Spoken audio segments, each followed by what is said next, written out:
This is something that I have learned in business and in life. When it comes to accurate evaluations of anything, feelings don't matter. Welcome to the Spinoso podcast. I'm your host, Dr. Alex Spinoso. My experience and expertise is in scaling all types of medical businesses to 7, 8, and 9 figures. And I'm sharing my journey to having multiple 8-figure companies and someday, hopefully, enjoying a 9-figure exit. This isn't a podcast telling you you should do this. I'm just telling you how I did this, and I hope that helps you. I want to help you build your business, take ownership of your life, and become a better leader at home and at work. And guys, I'd love to connect with you, especially if you're a medical entrepreneur. I have free courses available to help you scale your medical business. Check those out at dralexspinoso.com/courses.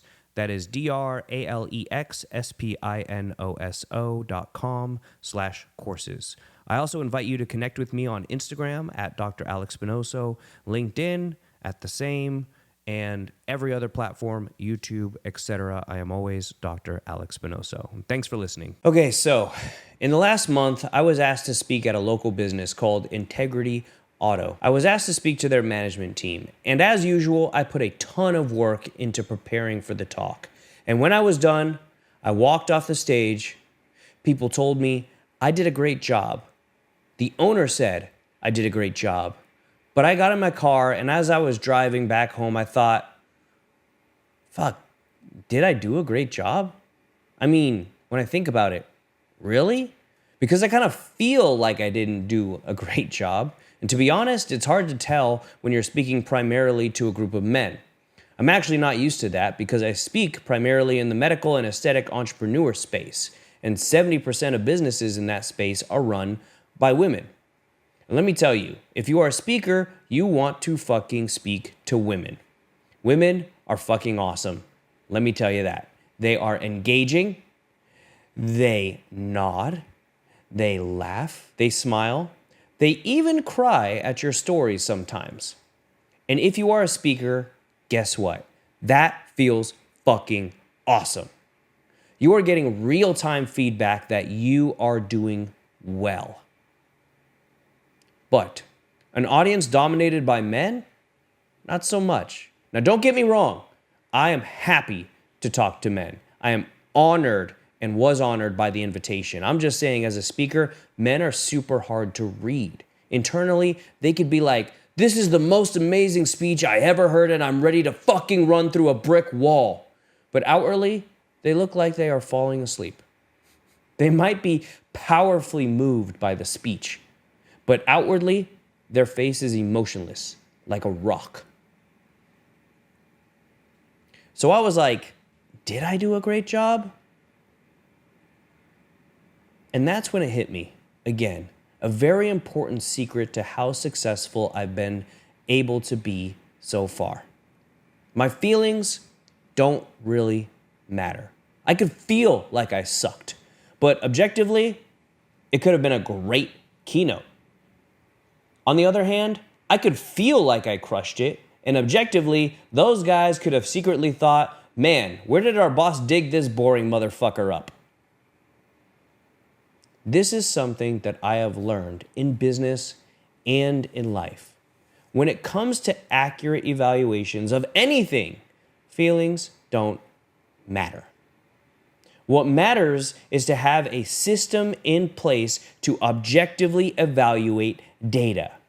So, in my case, I work with a coach who helps me with the content and delivery of my speeches. After the speech is done, my team follows up with the client, and we ask for certain data. We ask key questions to solicit feedback from the people who matter, the actual clients, the audience. Our survey asks things like, did the speech fulfill the purpose for which it was intended? Why or why not? What key points were the most relevant and helpful? What key points were not relevant and not really helpful at all? Overall, what were the strengths of the keynote? Overall, what were the weaknesses or needed areas for growth? And then you have to ask some really hard questions. Would you consider this keynote a failure or a success? How likely are you to invite Alex back? And any additional comments that you'd have. Listen, something I've learned is that even the most ambitious and high-performing entrepreneur wants to be a nice person.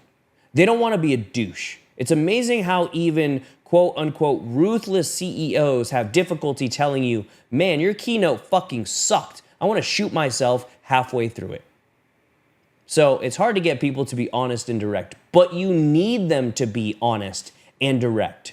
You need to check your fucking ego at the door because it isn't about feeling good about yourself. It's about getting better.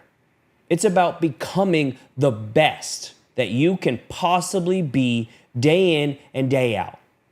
And for that reason, we have a system where I tell my clients, you can speak frankly to my coach, and my coach is bound by his word and his honor that he will not tell me exactly what you said. Instead, he will revise the potentially scathing comments into simple, objective points that we will work on together to improve the keynote, to improve the overall product, whether it is in content or in the delivery. So let me ask you this. How do you evaluate your performance? How do you evaluate how you are doing in business and in life? How do you evaluate how well your products or services are doing? Do you do it based on feelings? Well, good luck with that. You're pretty much guaranteeing that you'll fail at everything. Or do you evaluate it with an objective criteria? Do you have a system set up to analyze data and analyze the feedback? Do you have systems designed to identify and minimize weaknesses? Do you have systems designed to identify and maximize strengths? Do you have systems? You should, if you want to become the best at what you do. You should objectively evaluate and you will consistently elevate. Feelings lead to failure. Systems lead to success.